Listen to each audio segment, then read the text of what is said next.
And speaking of changing expectations and what's socially acceptable, this challenge of ghosting is going through the roof.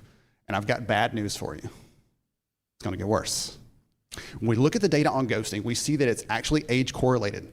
So someone who is 25 is more likely than someone who's 35, who's more likely than someone who's 45, and so on. So the people who are 55 years old and older in the workplace are the least likely to ghost an employer. And guess what? They're going to steadily age out. And the ones who are doing it the most are going to continue aging in to the workforce.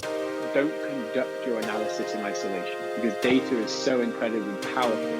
Not defending just the tribe, but defending the organization. Those creative people that you really want to keep empowered, keep excited, keep motivated, keep thinking. A good experience pays dividends down the line. Stereotypes tend to break down in proximity. Welcome to We're Only Human, a podcast about human resources, business, technology, and the workplace. My name is Ben Eubanks, your host, and I'm so glad you're here.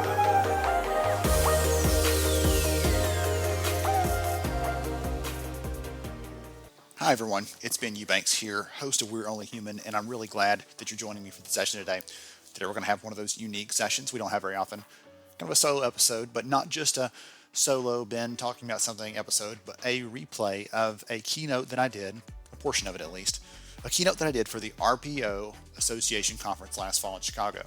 So the RPO Association is the Recruitment Process Outsourcing Association, and this event was kind of a mixture of talent acquisition leaders of different RPO firms, really looking at shaping the industry, what's new, what's next, what's trending, all of those kinds of things. It was a really amazing event, and if you want to learn more, I will make sure and get the link into the notes so you can learn more about the event this year that's coming in Chicago in September, but also about what the event's about. If you're an employer that's using an RPO and you want to learn more about what's trending, what's changing there, if you're thinking about that and you want to understand more about it as a talent acquisition leader, if you have enough hiring volume, you might need that.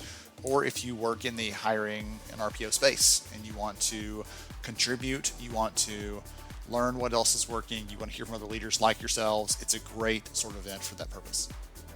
At this event, I had the pleasure, the privilege to keynote. Thank you to Lamise over there, the executive director, for giving me the chance to do that.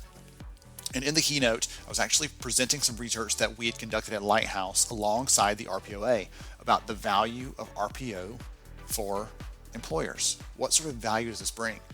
Because when someone thinks about partnering with a recruitment process outsourcing firm, okay, well, they're going to help us with hiring. Great. We'll have more people filling jobs. Wonderful. And absolutely found that in the data. But what was most exciting to me, we found all these other really interesting strategic areas where they were contributing. But what was most exciting to me, we found all these other really interesting areas where they were contributing additional value to the business, like helping them have clarity into what metrics impact the organization from a hiring perspective.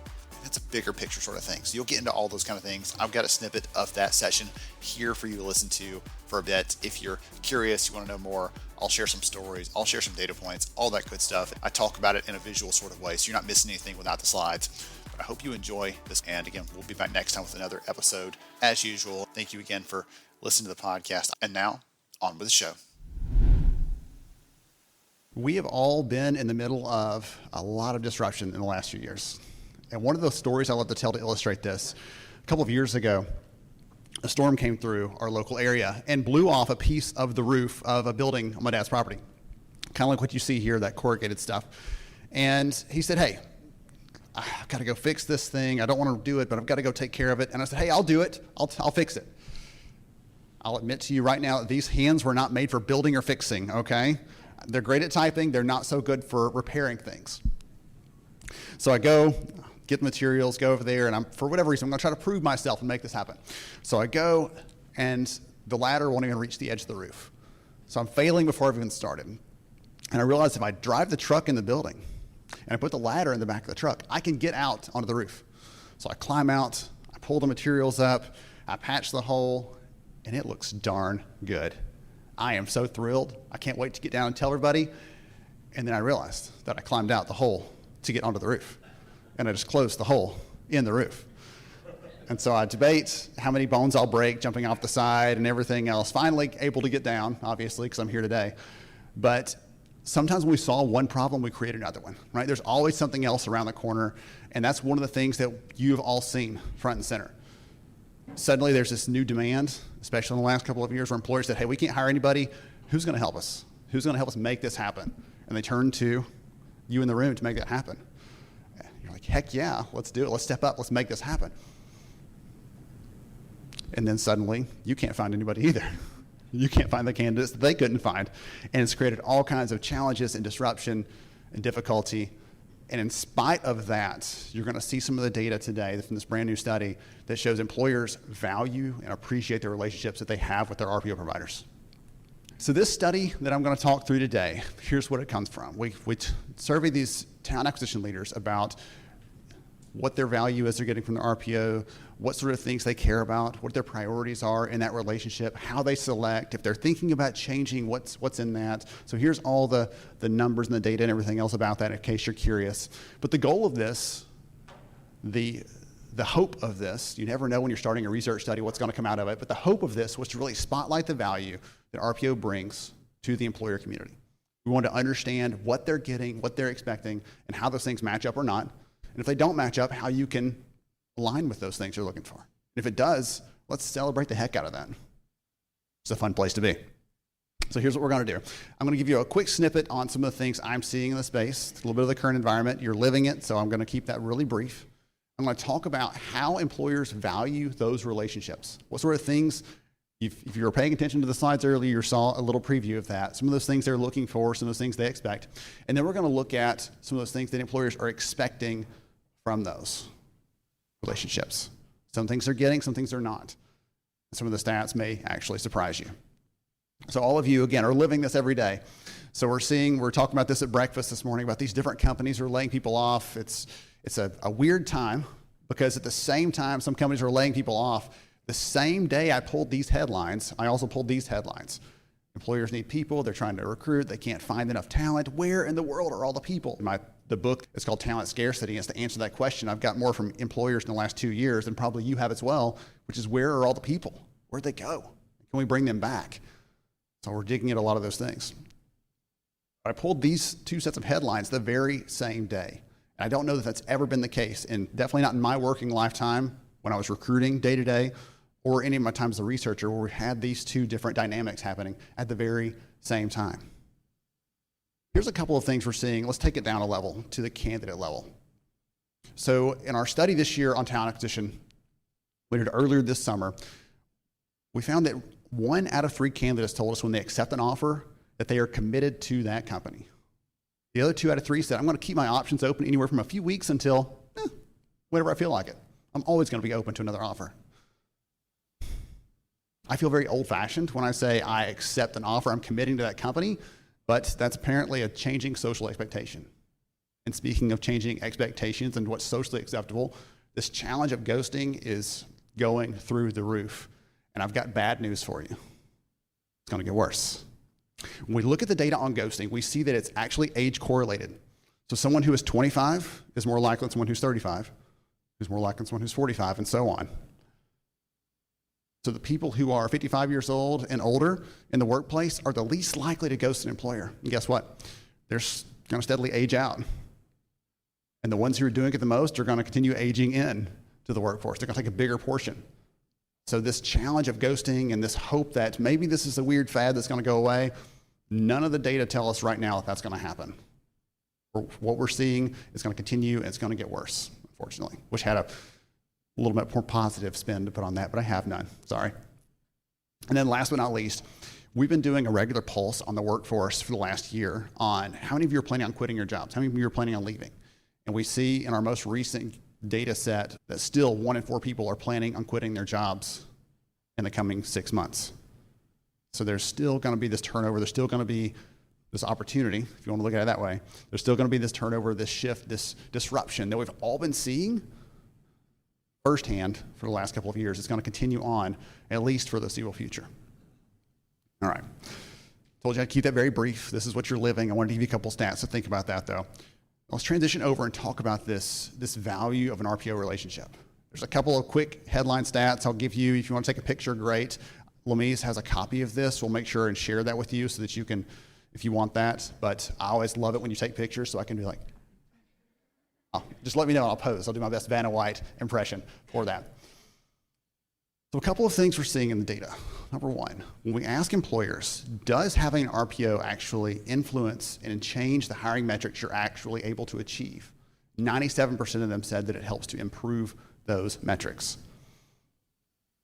And we could spend a lot longer than the 30 minutes that I've got going deeper into this, because that number is not static. Depending on how we cut the data, depending on the kind of relationship that company says they have, depending on how long of a tenure they have with RPO, that number starts to shift and ebb and flow and change. Every time I cut the data and look at it, there's a gap there. And there's some really interesting insights that I'm continuing to pull out of this. Have a report coming up soon that'll be shared with you. But we also have some incredible handouts of some of these stats that we're going to give you after the session's over, so you can have a little takeaway to take back home with you. In addition to that, we see that about 9 out of 10 companies say that having this relationship with the right RPO allows them to focus on other things that matter. And I see this in all the areas of the research we do across HRO and BPO and everything else. That's consistent. We expect that. But to see 9 out of 10 companies essentially agree with that blows me away. If we were going to get together as a group here, here's how statistics are hard, right? If we're going to get together, 9 out of 10 of us probably couldn't agree on where we wanted to eat for lunch, okay? So to have 9 out of 10 employers in the open market say that they believe this is a really powerful statement. It's a testament to the value you're bringing to them. Here's a couple rapid fire ones for you. I keep hearing from my friends in the RPO space that scaling up and down, right? Right now, it may be the scaling down piece of that for some types of hiring, but being able to scale up and down easily is a big deal. Employers say that yes, check that box. Their clarity on how hiring affects the business. I've talked to more leaders in the last 2 years on the talent acquisition and the HR side who are saying, you know what, suddenly my boss is asking me what it costs us to not have a person ready to take this job, and we've never had to look at that before. We've always assumed that the people are going to be there, they're going to be readily available. I was writing a piece recently, and I used the analogy of years ago, many, many years ago in the manufacturing space, it was very common to have big stockpiles of inventory just laying around everywhere, and we're ready to build something, we just go grab it off the shelf and we build it. And then someone said, hey, wait a minute, there's this thing called just in time where you can just get it when you need it and you can build it then. And so employers stopped stockpiling stuff and started using just in time to manufacture things. And the same way that's the way we approach hiring, because we always assume that there's going to be someone else to go and grab. And suddenly when there's not, that creates all this disruption, all this challenge, and employers and leaders outside of the talent function say, wait a minute, we thought this was always going to be a constant. Suddenly we have to change how we're thinking about this. We have to understand where is the priority. If we can only get one person, where's the best place to put that one person to create the most value for us as a company? And having an RPO in place, employers are telling us, helps them see that line of sight more clearly. And last but not least, the ROI has been positive for more than half of them. That is affected by a lot of things, including the length of that relationship. The longer someone has that relationship in place, the more likely they are to say that the ROI has been a positive one.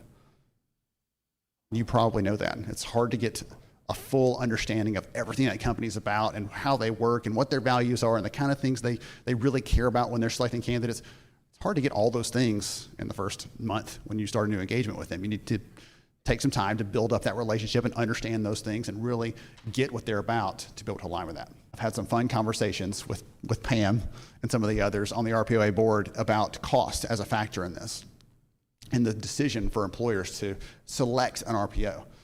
And those conversations in general, if I'm going to broad brush paint with this, is if they are care only about price, they're not for us. They need to go somewhere else.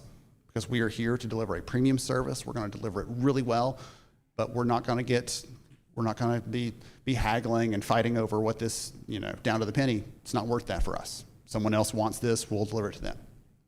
So we see in the data, I was very curious to see how employers responded to that. So for those that are not using one yet, the number one reason they say they're not using it, they're not using an RPO, they're not partnering yet, is because of cost. They say that's the biggest barrier, the biggest holdback for them. But for those who are currently using an RPO, when it comes to selection factors, the things they said are very important for picking their partner, cost was way down the list, next to the bottom. So not nearly as big of a priority for those that are currently using. And not only that, when we look at those who are changing, the people who are companies who said, yes, we're using one, we're thinking about changing either in the next year or the next 2 years, those companies, only a small fraction of them say cost is the reason they're looking to change. So the cost is not as big of a deal as we think it might be. It only is for those who aren't using it yet. The ones that are, they start to get into the ROI piece of that, they start to see the value of that, and it changes how they think about the price component. Okay, so let's take a look at what employers are wanting from RPO relationships.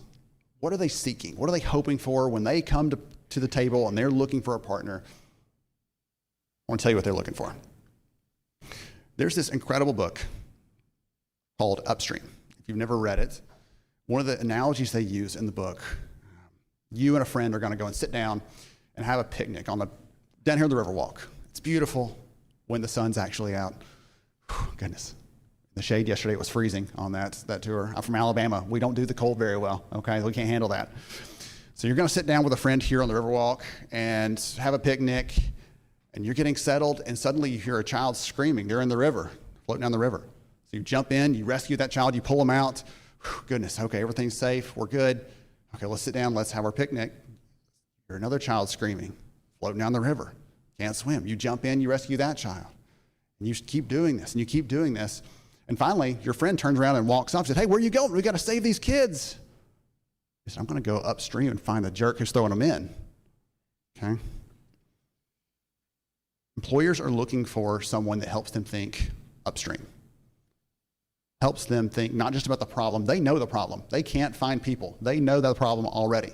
But they want someone that helps them think farther upstream about how can we solve this in a more business-aligned way? How can we solve this in a more innovative way? How can we tackle this problem that we're facing in a way we haven't already thought of? That's why they've arrived at the table to have a conversation with you. If they could think of it, if they could do it themselves, they wouldn't need any of the support that you provide. So they're looking for that upstream thinking. When we look at the reasons, the factors that are most important, right from top to bottom here for employers when it comes to selecting their provider, we had a good discussion this morning with some of the crew there at the table about the importance of technology and automation in this, but they're looking for a couple of different things. Employers, some of them have a really good understanding of the tools, the technologies, the ATSs, the CRMs, all the different categories of recruiting technology. They have a good understanding of those. Many of them don't. Many of them don't have the time, they don't have the insight, they don't have the subject matter expertise to be able to understand all those pieces of it. So they come to an RPO looking for not just service, but also a technology-enabled service to help them do that. And not only that, but number two there is the analytics, the strategic insights. Help me figure out what's going on. Help me figure out what's the best step. What's the next best step to take? It's not always clear until you can look at the data. Then, as I told you earlier, costs way down the list in terms of their priorities for selecting their provider. Okay. I found this last night. I'm a last minute slide kind of guy. I don't know about you. But I told Lamitas that I've got to get this in there because this was so powerful to me. So we look at those companies. I broke them out for those that said we have a positive ROI or we don't. Those companies that say they have a positive ROI from their RPO relationship are tremendously more likely, 725% more likely, to be getting support from that RPO along hiring strategy and business alignment. If you want to turn the inverse of that, it's virtually impossible to get a positive ROI from an RPO relationship if you're not having that as part of that. If you're just asking for bodies, if you're just trying to fill roles, if you're just trying to put people in seats, you're going to miss out on the value, the full value that an RPO can provide. All right? We come now to the interaction portion of our session. Guess what hiring metric companies prioritize if they do not have an ROI from that relationship? If they have no ROI, what metric do they prioritize? Time to fill. How quickly can you put that rear end in that seat? If they have no ROI, that is the number one thing that they prioritize from their RPO. Does that surprise you? Not really. And yet to have that stat is so, so powerful to me. It's one of those things you probably knew kind of in the back of your mind. You're like, yeah, okay. But to actually know that now with the data is so powerful. The maturity of that relationship and how long they've been working with an RPO also affects the kind of things they're looking for. Someone who is just starting out, less than 2 years is actually the break point we looked at. They look at very tactical things. Help me with internal hiring. Help me with diversity recruiting. Help me with employer branding. Help me with some of those things that are a little more specific, tactical. For those who have had an RPO relationship for more than 4 years, they're twice as likely to be focused on that business alignment piece, which we talked about just a minute ago. Really helping them understand how all these things we're doing over here from a hiring activity standpoint align with the things the business needs from us. Are we solving the problems the business has? I hope you enjoyed this episode today, really diving into the recruitment process outsourcing space, the industry, the trends, what's changing there. Really a fun dive for me to get into that and explore it more. And I can't wait to do more of that this year with our partnership with the RPOA and the team over there. They're doing great work. If you want to see the report, if you want to understand more about that, you want to see the link to the conference, all those things will be in the show notes for this episode. Thank you again. And we'll catch you next time on We're Only Human. Thank you so much for joining me on the show today. I'm honored to have you as a listener. If you enjoyed this episode, please take 10 seconds to rate it at iTunes, Stitcher, or wherever you listen to your podcast. Also, if you know a friend that could benefit from today's conversation, please pass it their way. After all, a rising tide lifts all ships. To see show notes, sponsor information, and our full show archives, visit onlyhumanshow.com.